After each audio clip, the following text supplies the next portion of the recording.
welcome to Go Get That Rose, a Bachelor Nation podcast for a show that's in its off season. But while it's been in its off season here, Sara and I have been covering Hannah B, our girl from Alabama, coming out on Dancing with the Stars and kicking some major ass so far. Her and her dance partner, Alan, they've been doing a pretty sweet job on there. Now, as you might have guessed, and let me go ahead and let y'all know, I am not Sara, obviously. I am her co-host, J Wade. She is not able to be with us this week, so I figured I would throw us a little something together, get us until next week. But we've been covering Hannah B's journey on Dancing with the Stars. She's a great gal. We love her here on Go Get That Rose, and but yeah, she's been doing pretty good on there. More than pretty good. I'm not giving her due credit. She's been doing exceptionally well. And this is coming from a guy who just started watching Bachelor about 2 episodes into Hannah B's season. This past BIP was my first experience with it, and I'm obviously totally getting into all this stuff because I'm already calling it BIP. And I'm completely stoked for The Bachelor here, not so much for sweet puppy dog Pete, but we'll get into that after we dive into Hannah B. Now, I've never watched Dancing with the Stars. I'm obviously familiar with it. I know what's going on, but I've never watched it, never had an interest, never wanted to act like I had an interest and watch it with anyone. But I've been getting into it a little bit, not really, but I will say that Hannah B's doing good. Now, I don't know anything about dancing. I like to dance in my living room and in my bedroom when I'm getting ready for work with some music on and whatnot, but that doesn't mean that I can dance. It just means that I like to dance. I guess attempt at dance would be the proper phrasing there. So I don't know what I'm looking at. Like, I don't know the names of moves, and I don't know the names of dances and all of this stuff. That stuff's way over my head. But I know that she's been doing really good. I can tell. I'm musically inclined, so I can keep time very well. So I know, like, the moves that she's doing with her legs, her hips, her feet, her arms, her head, her entire body, you know, and I can see that it's timed well with the music and all that. So she's doing good. It's all the technical stuff that I have no clue about. But these judges, they either really do know or they're pretty freaking good at acting like they know. But actually this week, speaking of the judges, Leah, I'm gonna do this. I'm gonna do it, but I'll pronounce it both ways that I've heard it just to cover my butt. It's Leah Remini or Leah, actually, I think that is it. I'm going to go with that. Leah Remini. See, you guys get to hear me think this out as we go along. So Leah Remini was, and I'm sorry if I butchered your name, hon. She was a guest host on there for a thing that ABC was doing all week with, guest appearances on shows, from Cast from the Past is what they called it. You should pay me for that plug. And so she was a guest host on there because she was one of the semifinalists from, I believe it was season 12. See, I'm paying a little bit of attention to this stuff. But Hannah B, she danced with Alan to Casanova, I believe is the name of the dance.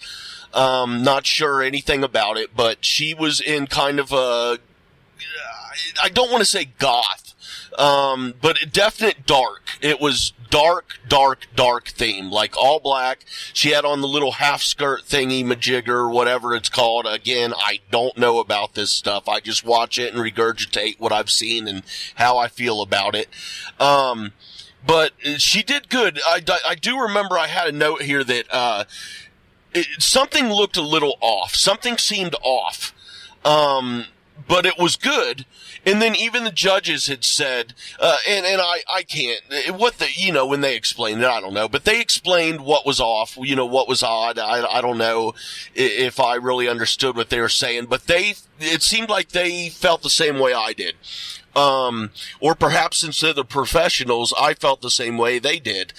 But she got solid 8s across the board, 4 8s. So that was good. That was really good. So she's rocking on there, and definitely looks like we're going to be covering Hannah B, up to the end or close to the end.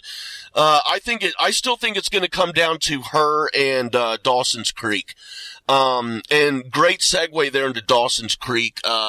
He had a great little bit. Now, I don't really, I don't care about all the stupid little bits and the clips of them practicing. I'm only watching this because of our girl Hannah B. Roll Tide.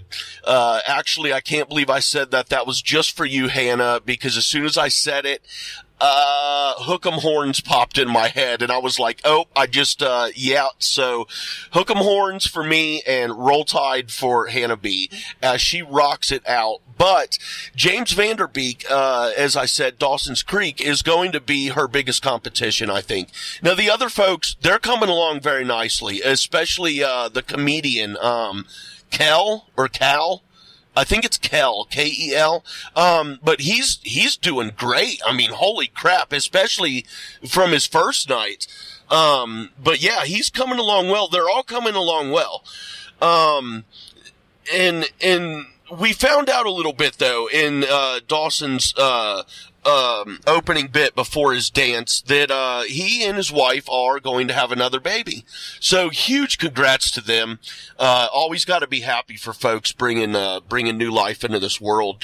And they've got, on a past episode, I didn't realize that he had so many kids, but, and Sarah was telling me, all his little blonde-haired kids running around. That's true. And it was also revealed, I believe it was 3 that his wife has had 3 miscarriages. The definite prayers out to them, on this one, and hope everything goes good. But he found that out and, shared that with us. So thank you for sharing that with us, buddy. And then he came out and he and his partner, they, as usual, just rocked it. I mean, they just frickin' rocked it. It was great. I don't know, man. The dude can dance. And, I'm with so many of y'all that the first time I ever saw him was on Dawson's Creek. So, it's a teeny bopper show. We all know that, So, I don't know. He always had that stigma, I guess, in my mind, of being just kind of a cheesy guy, but, a cheesy actor. But, we as fans of entertainment, we do that stuff all the time, and we forget that they are actors. So we have no idea what these people are like in real life. We just have no clue whatsoever. So, it's weird that things even are surprising when we find them out about people, but they shouldn't be surprising. I'm surprised that he can dance like he can. I mean, he can move, rock that body, baby. I'll give it up for him. Rock that body. But somebody else on that show that I like to talk about each and every week, Sean Spicer, darn it. I love the guy's enthusiasm and his spirit. He's always smiling. You can tell he is legit having a great time out there. I don't know how long he's going to be able to stick around. I mean, you've got the American public, obviously, is keeping him around for the entertainment factor. And not entertainment in a bad way. He is getting much better. He improves each week, But, I'm just going to keep enjoying Spicer while we got him around. 'Cause It's just great entertainment. And in the times we live in now and stuff, and it's surprising that he's been able to go this far, but a lot of it has to do with the fact that he is genuinely having a great time, and you can tell. And that's, no matter who you are, no matter what you believe, sometimes that can be infectious, and that's kind of what we've got going on here for a little bit, at least, with Sean Spicer. But yeah, Hannah B came out with the solid 8s across the board. And we'll have to see how much farther she goes. Like I said, I think it's going to be down to her and Dawson's Creek. But I've said this from night one of Dancing with the Stars, that I want Dawson's Creek and Hannah B to dance together on the finale or whatever. At least at some point, I want to see them dance with each other. I just think that would be really frickin' sweet. But there, on the Bachelor front, there was some news this week, actually, that I'll go ahead and get into. And I know Sarah will want to chime in on this next week when she's, back here with us all, and holding the hosting reins. Yeah, our boy, sweet puppy dog Pete, well, he had a freak accident. I don't know what the hell, and I want to dive into that a little bit. But he had an accident of some sort. I hope to God they put it on the show. I mean, I'm sure they will because the rating's out the roof. 2-hour frickin' ride to the hospital. Okay, now I understand that's like, there's a doctor at this specific hospital who specializes, they were in San Juan, if I'm San Jose. They were in San Jose, I believe, and the doctor's in Sacramento. If I've got that correct, but either way, it was a 2-hour trip. Okay, and yes, of course, they're ABC. They've got the money. They're going to get the best. All that crap. But if I'm Pete, I would be a little more concerned about. Just get me to the effing hospital, man. You know, I don't know. Depending on how bad it was. But, I mean, it was 22 stitches. Okay. Let me backtrack here. In case anyone hasn't heard, Pete was on a golf cart, on a golf cart, I don't know, however you want to do those. It's like the old George Carlin joke, you know, you ride on the plane, I'm riding in the plane. But he was in or on the golf cart. It does matter. I don't know how you say it, but he was riding a golf cart, apparently, holding 2 glasses, champagne glasses probably, but 2 glasses, who knows, whatever. Some sort of accident occurred, and, the glass broke, and he cut his face. He cut his face open. 22 stitches to the face. I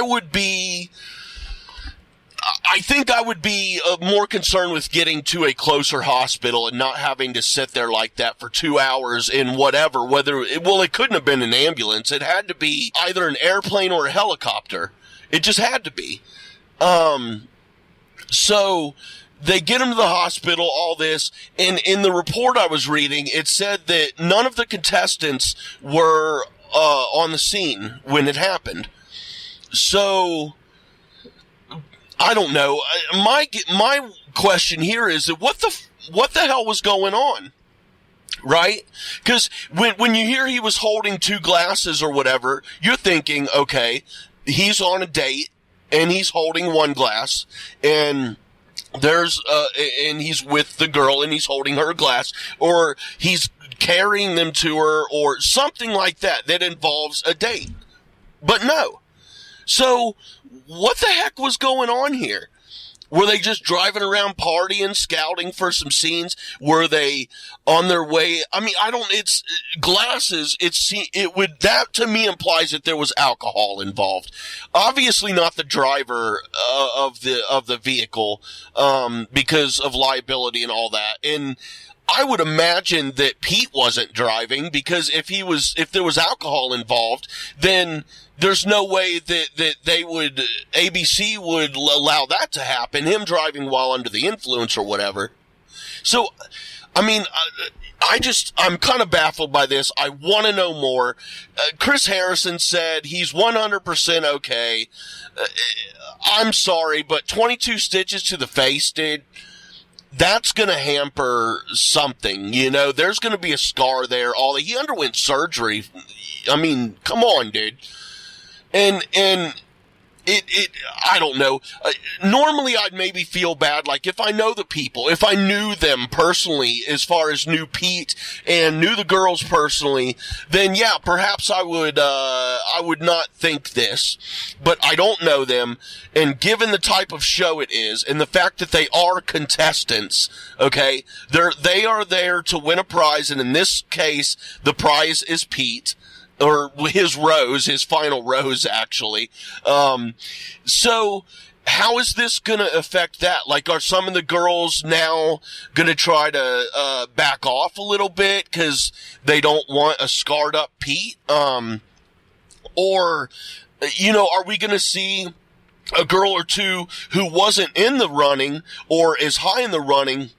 Are they going to jump up there because it's obvious that they are genuinely concerned for him and they don't care about a scar or whatever? You know, and these kind of people, I don't know them personally, but like I said, given the type of show it is, the fact that they are contestants, you have to wonder about that, you know? And if I were Pete, I'd be wondering about it too. I mean, I'd already be wondering because you got all these freaking broads on there that are trying to find love in like Nicole time, which is what? 22 days for them, 17 days for them, whatever, which is ridiculous within itself. But then you've got like 33 days or something, I think it is, with Bachelor and Bachelorette. I'm not sure exactly. Whoa, that's a big party. Rock on, baby. Great weather out here in Ohio. Full moon almost, too. It's awesome.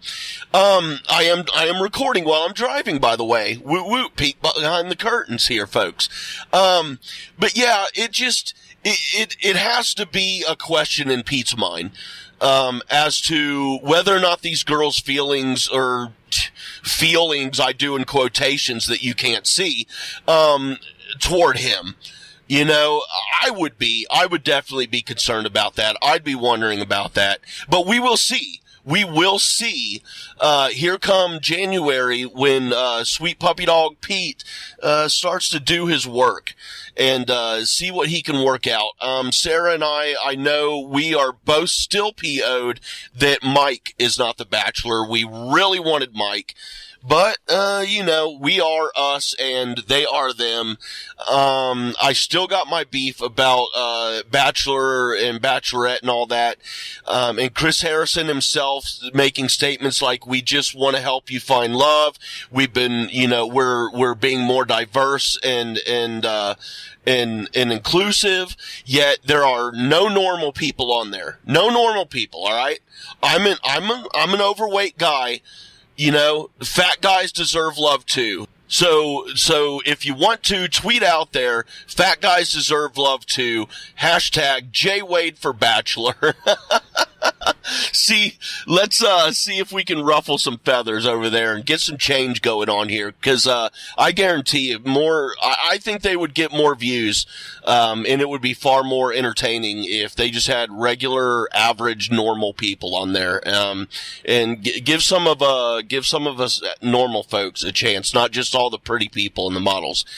But we are going to wrap it up there. That is it for Go Get That Rose this week. Sara, I'm sure we'll be back next week to continue our discussion on our girl Hannah B's journey on Dancing with the Stars.